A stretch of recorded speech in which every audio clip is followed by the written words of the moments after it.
Saudara dan saudari yang terkasih, kita mengenal istilah apa yang saya katakan tadi pada bagian pengantar tentang self-defense mechanism atau yang kita kenal dengan mekanisme pembelaan diri, yaitu respons psikologis dari seorang manusia untuk melindungi dirinya dari kecemasan yang timbul dari sesuatu peristiwa atau keadaan, dan ia rubah dengan cara mengubah pola pikir dan juga pola perilakunya. Ada banyak pola perilaku dari yang disebut dengan mekanisme pembelaan diri. Salah satunya adalah dengan rasionalisasi. Injil hari ini juga kemarin Selasa dan juga besok Kamis menunjukkan bagaimana Yesus berdiskusi, mengecam orang Farisi dan ahli Taurat karena pola perilaku mereka yang tidak sesuai dengan apa yang mereka katakan, apa yang diucapkan, apa yang diajarkan dengan pola perilaku mereka sendiri. Maka Yesus mengecam mereka.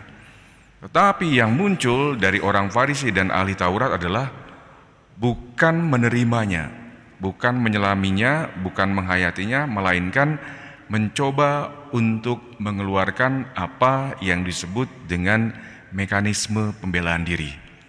Maka di bagian akhir ahli Taurat mengatakan, dengan mengatakan demikian engkau menghina kami juga.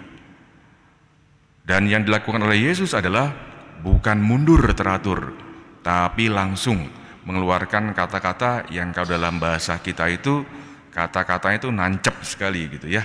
Jadi menghina, menusuk, menyinggung, dan nancep ke dalam hati orang Farisi dan ahli Taurat. Kata-kata Yesus yang nancep tadi itu menusuk dalam hati orang Farisi dan ahli Taurat, sehingga mereka tersinggung dan membuat mekanisme pembelaan diri.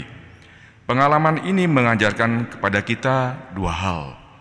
Yang pertama, kita belajar bagaimana memperhatikan hati kita manakala kita tertusuk, tersinggung, atau sakit hati dengan perilaku orang lain atau kata-kata orang lain yang nancep buat hati kita.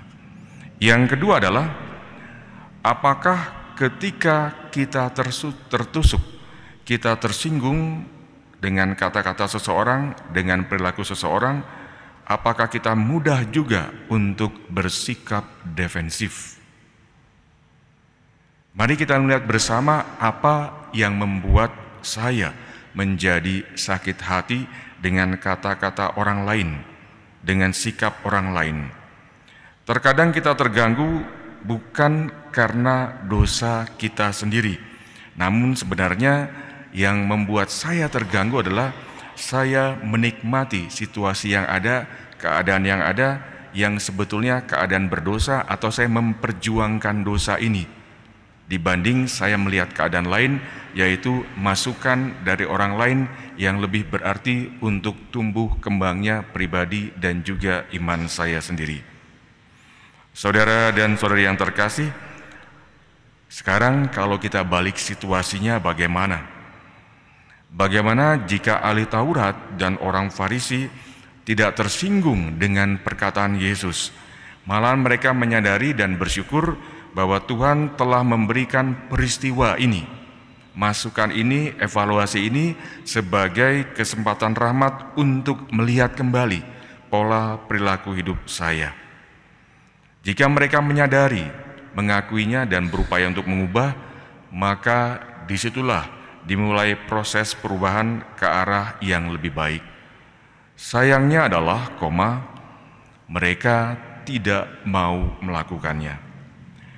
Saudara dan saudari yang terkasih, mari pada hari ini kita merenungkan apakah akhir-akhir ini ada peristiwa di mana ada satu tindakan atau kata-kata yang membuat saya merasa sakit hati, tersinggung, kecewa, dan nancep dengan perkataan seseorang.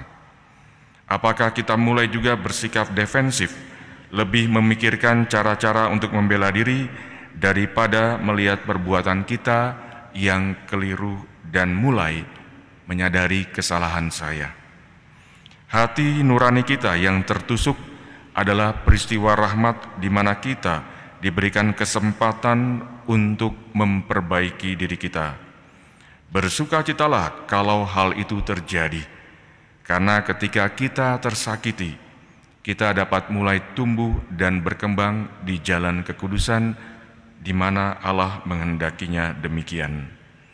Bacaan pertama, Paulus mengingatkan jemaat di Roma, bagaimana kepada jemaat di Roma supaya mereka tidak menghakimi orang lain, tetapi juga memberikan kesempatan kepada orang lain dan kepada mereka sendiri untuk berbenah sesuai dengan jalan Tuhan.